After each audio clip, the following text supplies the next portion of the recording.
What's up, YouTube world? It's your boy J Dub, the #1 comment on YouTube, and I'm back. We're just doing a continuation of Married at First Sight, Houston, part 2, and this is part 2 of that video I just left off. So we're gonna pick right up where I left off from part 1. So we're back still with the experts, and they're discussing Johnny and Bao. And Dr. Viviana, she believes that Bao, she gives off the low maintenance vibe, but really there's a underlining manipulating personality. And Pascal jumped right in there because he's been working directly with Bao, and he's like he definitely disagrees with that manipulation situation, and he really Pascal was like more so like who doesn't kind of like plan out the things that the direction they want to take their relationship. And even Viviana kind of admits to that or whatever, but she really still thinks that that theory of Johnny is being broken down by Bao to be what she wants to. And Pascal's like, well, if it was like so ridiculous, why did Johnny say yes? And nobody had an answer for that. So they go on discussing Rachel and Jose. And Dr. Pepper, she goes right in about Jose. Like she says pretty much Jose just has this huge anger problem. And he has controlling issues as well. And Dr. Viviana said those controlling ways needs to be cleaned up first before they even can tackle what they going up against. And which I said before, like why I thought that it should be all doctors, because let's say you could kind of get, especially if they were more involved, you can simultaneously get therapy while you're getting direction in your marriage, because obviously it's a lot of therapy needed with this cast. And Pastor Cal says Jose at this point he has to kind of doubly prove that he is worthy of Rachel, because again he had that infraction where he had just went off on her and threatened her and all of that. So now he's trying to get her back like at a second time, because at the second point they said yes on decision day, but now they're having problems because they can't cohabitate in Jose's house. So we finally get to the final evaluation where the experts get to see the couples face to face. So they start with Rachel and Jose, and this sit down is definitely much needed. And you know, Jose has, as the politician, he had to start out like with a little icebreaker and telling Pastor Cal, you know, I realize marriage ain't for punks, you know, it's serious. And they're like, huh. He had to put that icebreaker in because he knew the heat was coming for him. So Rachel explained that they had to separate because of the constant arguing that they've been doing, because once she moved in, it just really got like uncomfortable for her. And so now they're not together, but they're still working on things.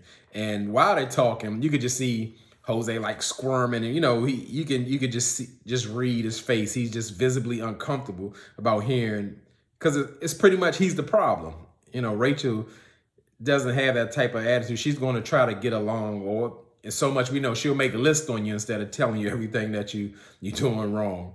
So Dr. Pepper looked like she'd been waiting to talk to Jose, and she tell him like, you know, I see that anger in you. It's just bottom line, it needs to be professionally addressed, and that's it. And you can see Jose, he's not really taken to it. It's just like it's going one ear out the other, because it's like he just has demeanor. It don't matter what she say. She's like Dr. Pepper saying, Jose, like, I think you're criminally insane. You're a danger to the public. And Jose be like, yeah, I am. You know, he's not like really taking it in, because he didn't say, well, you know, yeah, I'm working on some anger management, or I'm going to see a therapist. He's just going to shake his head. He's not going to really take it in. But I did like it was time that somebody called him out on. It's just not that simple. Like, oh, you just had blew up. Like, okay, you locked her out. You put her out. You cussed her out. And you threatened to throw your ring at her. to make sure she get out. And then when she try to talk to you about it, you don't even care. So, I mean, he had a whole lot of explaining to do. But to me, in real life, that's on Rachel at this point, because she like keep coming back for more. Jose is who he is. He's not going to change. So we get to sit down with Gil and Myrla with the experts. And Dr. Pepper pretty much told Myrla, because, you know, Dr. Pepper worked directly with Myrla. And she's like, I'm totally confused because, like, bottom line, you've given me information where you directly expressed love and attachment to Gil. And now it's like, it's over. And they show a flashback. And Myrla, you know, she goes into her little speech. I mean, she made everybody believe. I've told you, she got me too. She made me a believer. She hit me with the talking about Gil, telling me, you know, it's just the little things that Gil does. He's making the bed, and you don't have to make the bed. It takes 2 minutes to make it, but he does that. He brings me flowers every week. He opens every door for me. Even if I'm driving, he goes and gets my door. And, you know, that's just the little things. It just shows how committed he is and consistent he is. And you know, when Gil saw that clip, he like, you know, he broke down. You know, his eyes was, well, he couldn't control himself. I mean, like you could see the hurt and pain in his eyes. And he just pretty much said he was blindsided. And I totally agree. And just let me say this, as the #1 comment, and even I made this video. Before I made this video, I try not to do it too much because it may influence my thoughts in it. But I've noticed some comments on other pages, and people were like going in on Gil, like, how could he be so attached in 2 months? And I was really surprised about that, because you got to understand, this is an accelerated process. And especially in Gil's eyes, with other people's standards, he was working to gain Myrla's affection, and she seemed to start opening up. Gil was straight all in, because they were communicating that that's where they was at. Especially somebody telling me, I want to wake up to you every day and just spend the rest of my life. You make me so happy every single day. You know, it's like, this is what I've been looking for. This is what I've been waiting for.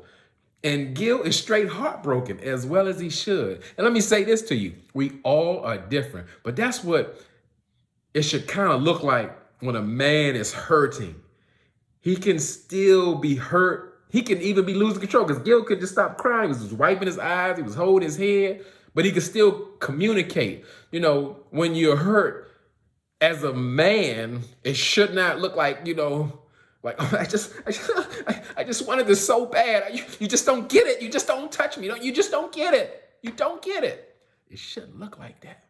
Because now we got to wrangle in your emotions, and we can't even tackle what's going on. You know, so when the women say, or they get on and say, Zach is so, it's nothing wrong with being vulnerable. Yeah, it's nothing wrong. It should more look like what Gil was going through, because Gil was extremely heartbroken. I think Gil played himself, because how you think you gonna pick at that lady all the time and just think you running things and you ain't gonna have to pay for it later? I ain't saying he deserve it, but that's how it come. You know, he up like he on his pedestal, and he just picking Myrla apart and telling her how it is. It's gonna manifest later. So all I'm saying is, really my point is trying to make is that Gil expressed himself even through his pain, still held it together, and didn't have to be carted off the stage by medical authorities or whatever. You know, that's all I'm saying. That's what it should look like. That's what it should look like. And I will tell you, the man was hurt. He was crushed, because he thought he found the one. He thought, you know, what he came to get was there, but it wasn't. She fooled him. And Dr. Pepper, you know, like I said, she was like just straight coming for Myrla. Myrla just goes into defending like all her actions, you know, that, you know, hey, I was up front with you, Gil, you know that, you know, and Myrla said she couldn't exactly pinpoint where it went wrong. And Dr. Pepper's like calling her out, or like, nah, that's BS. It still don't add up. Because you were there, like you were there in love and ready to go forward. These issues weren't holding you back or nothing. And Dr. Pepper said, I need specifics. What happened? What is it? Because Myrla is saying like, no, it's not about the money, but you know, there's some other things happening. What are those other things? We all need to know that. especially Gil need to know that, but Myrla never answered. And Myrla put it out there like,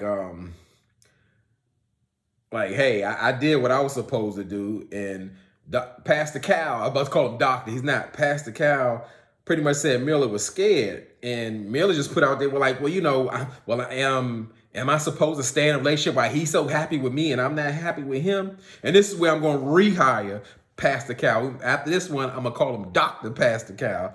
and Pastor Cal, like, look, you keep saying, yeah, you keep saying happy. You know, you want to be happy in your marriage. And he break it down to it. He break it down to all of us who didn't know, like, the goal of your marriage isn't happiness, because pretty much as they say, you're supposed to be happy within yourself. Happiness comes through your marriage as a byproduct of when you're building and creating goals with each other. You know, you don't build your marriage on a momentarily feeling as of happiness, because you're not always going to be happy. You're not always going to be overjoyed, in the best mood, or even you might not even like your spouse at some times. But the fact of the matter is you made a commitment, so you're going to ride it out and do what it takes to get where y'all need to be, back to happy or back to solid or whatever the case may be. And I mean, he broke it down to it. Can't say that Myrla received it, but when you speaking the truth is the truth. You can't be focused on like, this is not happy. No. Marriage, it's about character building, growing with one another, becoming one. It's not about being happy, because life isn't happy. You can have happiness in your life, but you can look around the corner, tragedy can strike, and it does in real life for all of us. So when those happy feelings go away, or when something bad happens, what you done with the marriage? That's not what marriage is about. So pretty much Dr. Pepper and Dr. Viviana tell me, like, she really needs to find those reasons of why it didn't work and go over it, because she's going to really continue to undermine her future relationships and doing the same thing. Like Pastor Cal said, it's self-sabotaging. And it just showed me, it really is like, wow, maybe, just maybe, some of these marriages could have succeeded maybe up to decision day or something if they were more involved. The experts, they came through on this reunion, but overall, no, to me, they were absent. They didn't show up enough. So the next scene we got the whole entire cast in the same room. So we see Michaela and Zach are separated, and Gil and Myrla is separated. And Ryan just goes in as far as like his experience being in this experiment, that he enjoys chirping and poking agitators, like on, in the YouTube world or what have you. And to me, I'm not a fan of that. Like, same time, I'm in a whole bunch of chat rooms, channels or whatever, dealing with all reality shows. And I don't want to see a Ryan, a Zach, or anybody. It's like, we got our space in there. They don't belong there. They're not like us. They're the cast members. We shouldn't be interacting or going back and forth with them or even celebrating them. We should know nothing about that. We should have I don't want to see their lives. I don't want to see no spoilers. I don't want to see none of that stuff. I want to take what we're seeing on the screen at face value, and as the viewers, we discuss it and talk it out together. It's like, I'm gonna just say like this. I don't want to go too extreme, but let's just say like you're a kid and you're talking with your friends and your parents come in your conversation. Like, what y'all doing in here? I don't want you in here. I'm trying to, do my thing. Cause me, I don't want to use a reference like, oh, they're an authority figure or nothing like that. Nah, I don't even want to even get or go back and forth with any of them or anything that I say. I don't want them hearing nothing I say. They can watch it or look, but do it from afar. Don't come in the space where me and all my YouTube friends are and we talking about the show. I don't want that. But some people enjoy that. I don't want it. So drop down in the comments and tell me what you think about that. I need that. We need to discuss that, because maybe I'm the only one who feel that way. So we see Bao. She made a comment about so many people now out in the world are concerned like with her body odor or showering habits, if you will. And Johnny, he raised his hand. I thought that was hilarious. You know, he could be like, yeah, you know, that's a concern. I get that. That could be a real concern in marriage, especially somebody who wants to be physical all the time, and they're okay with coming from the gym and sleeping in sweaty gym clothes, or they want to get spicy, as Johnny say, in some sweaty gym clothes. Oh gosh, no. But from that moment though, I picked up on something. I knew Johnny and Myrla had something going on. That body language was everything. Like Myrla was like leaning in on the John. She damn near was holding his hand. I mean, they are intimate.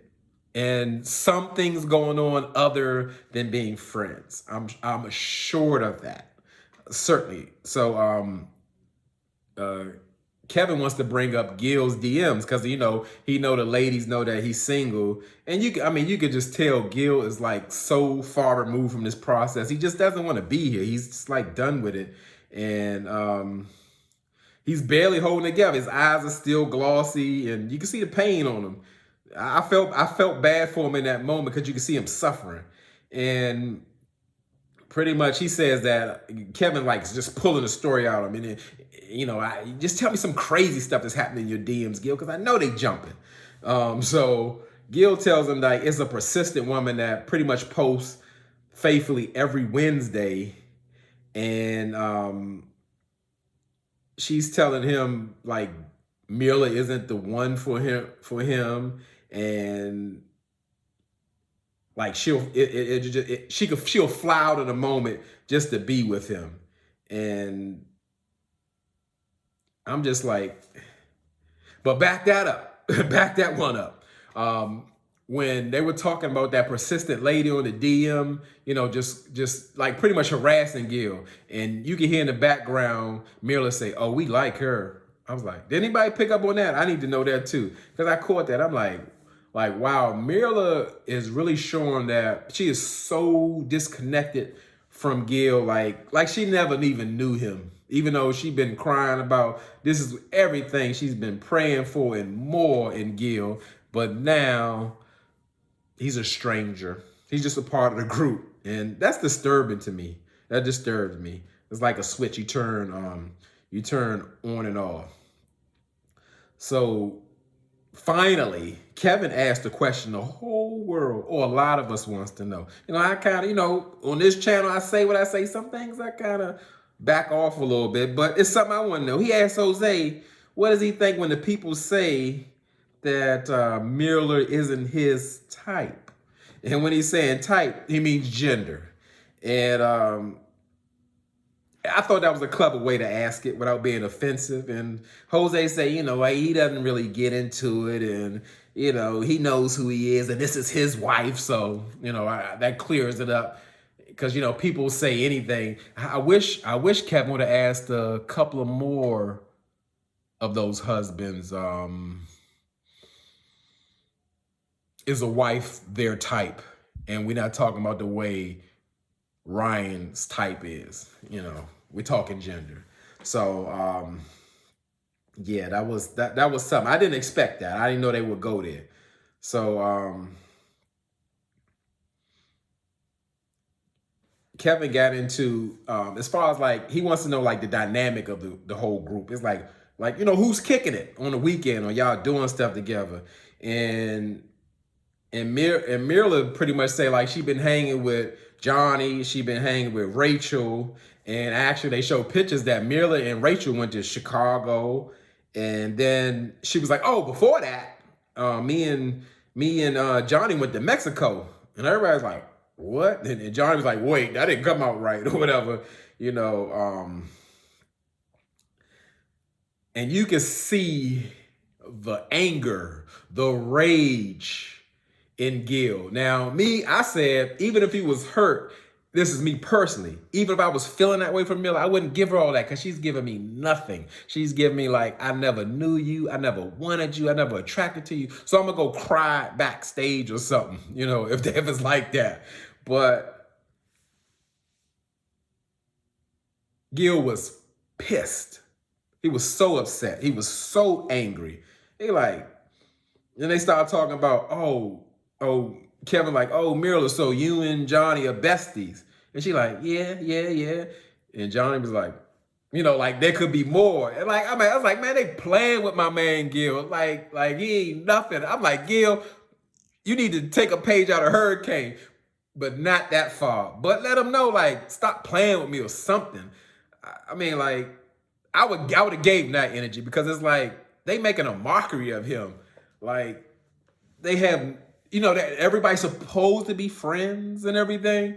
They don't care about Gil. Gil is suffering. Everybody can see it. I think Johnny poking at him. And, you letting people play with you like that, who knows what else they're going to do. So Kevin went to ask Jose, like, now does he finally... let me go back before I do that.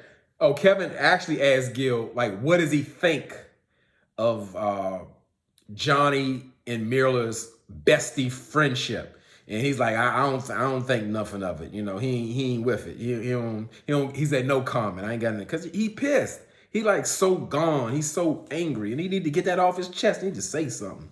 Say it with your chest. Watch my channel, Gil. Say what you say. It's time to talk. Speak up. So Kevin asked Jose, does he fully trust Rachel? Now that's something I was surprised that they didn't show. Why didn't we address that? Okay, we got it. Jose is foul for treating Rachel like that, everything. But was there another option of not going to your ex as you did before? Or you say, oh, I bumped into my ex in the middle of the street and we went and cheated, all that kind of stuff. There's a pattern there. We need answers. I know Jose has no legs to stand on, but I know he's wondering in the back of my mind. I'm wondering in the back of my mind, so I know he's thinking about it. And Jose like, yeah, because I guess Jose on probation, so he really can't say nothing. That's a terrible way to be. That's awful. So Kevin, he wants to go over to couples retreat, and Michaela's like, oh, Lord, because, that's when the Hurricane K landed, and she didn't want to see that again. But, they all try to save face or take little or no accountability in this situation. So Michaela says, she just wanted to look over the clip, and so she could look back and maybe laugh at it. It kind of mirrors of how she is. And she says that the way she acted of, destroying the property and knocking stuff over was her anxiety expressing itself in a physical form. Like, that sounds like an abuser definition. Like, I broke up the whole house, smashed the tables, threw the food on the floor. I was expressing myself. I was anxious. I was, angry. Like, that doesn't fly. You cannot act like that and then put other people in a position to deal with that. I don't have to be with you, but I got a problem if somebody I'm in a group with setting, we're in the same house and you're smashing and breaking things. That's a problem. You cannot deal with things like that. It's no excuse for that. And we all know that's a problem there. As I said, Zach's been hiding, or Zach's been overshadowed, of his sneakiness, his manipulating ways from them scenes of Hurricane K, because absolutely he is not innocent in this, and he plays mind games. But there is no rationale of why that was okay to do. I was with the camera on you, and you home by yourself, and you smashing the Clorox wipes to get that off you in your own presence. To me, that's harmless. You want to do that? You have to have self-control, especially us as a people, because they got places for us when we get out of control. And it's just plain old dangerous. It's not safe. So I get that, she's relating all these things like she had a problem with Zach, like leaving. Like in real life, she has real life traumas that have not been dealt with, and that is nobody's responsibility to do. But Zach, which I understand too, because it's rarely I agree with Zach. Zach is like, hey, if you want to kind of put that on me, and saying in that moment that I had to leave the place and it made you act like that, fine, you can have it like that. And she's not taking responsibility. So I get that part with Zach and saying that, but Zach has no credibility with me because to me, he's a liar, just like Michaela be doing. So it's just a crazy situation. And I'm so glad and I hope they actually stay away from each other. And Zach, even in that situation, attempted to make an apology, and Michaela just didn't feel like he was hearing what she said, because after he was just saying like, "Hey, you need to take accountability for what you did, but if you put it on me, that's fine," and all that. Because he even went to say like, "Well, I'm a grown man. I'm not just gonna run out here and just get in a car and be mad and speed off and do that," because that's exactly what her father did. That's what she explained. For whatever reason, her father had some type of argument. He got in the car and left and crashed, and a drunk driver crashed into him. So yeah, that hasn't been cleaned up. So she's still dealing with however old she was. She's emotionally still there. So that's what we looking at. That's what it looks like. A child throwing tantrums. She's angry because her father, in her mind, has left her, and it's showing up here on our TV screen. That's real. There's no denying that. So after Michaela then told Zach to shut up and everything, she ain't trying to hear the apology. Kevin trying to still like, hey, like, Michaela, you doing way too much now. Zach was trying to apologize or whatever, and you tell him to shut up. And Kevin gave Zach back the floor. He was like, nah, no comment. I get it, because it ain't no use. It ain't no reaching her. It's done, and ain't no use apologizing to her. So Kevin, and like in the final scene, he still wants to play the wife swap game of like who would match better with who, because pretty much ain't nobody together but Rachel and Jose, and they ain't really together, and they ain't gonna be together. So Gil is absolutely not down. That's way too much for him. He excuses himself, and I get it, I understand. They still playing with him, and then as he leaves, Johnny making a smart comment like, apparently he didn't like that comment. Even Rachel had to check him. She's like, Johnny, back off. Like, that was so insensitive. They playing with Gil. They don't respect Gil. They playing in his face and they playing behind his back. Myrla messing with Johnny. Gil can't handle it. He's still in love with her. And he's enraged. And he did what he's supposed to. He should have left, because that was way too much. They playing with him. They're not friends. That's what I can tell you that. And Michaela follows Gil into the dressing room to console him. And he means that he's done. And Michaela just leaves right along with him. So yeah, it wasn't really no purpose of being there. And I don't want them to be together, but I like how they can interact with each other. Michaela, the hurricane seems to calm all the way down when she's talking and dealing with Gil. But is she ready for marriage, like Pastor Cal said? No, she's absolutely not. We totally disagree. So they pretty much go into that they're going to have a new season of Boston, and they're actually going to do a Where Are They Now episode of the Houston, so which I will review, because it does look pretty interesting. So we definitely want to get into that. So again, I thank all of y'all for stay rocking with me. I appreciate y'all so much. Y'all could be anywhere in the world, but you're here with me. I really appreciate that, and I really mean it.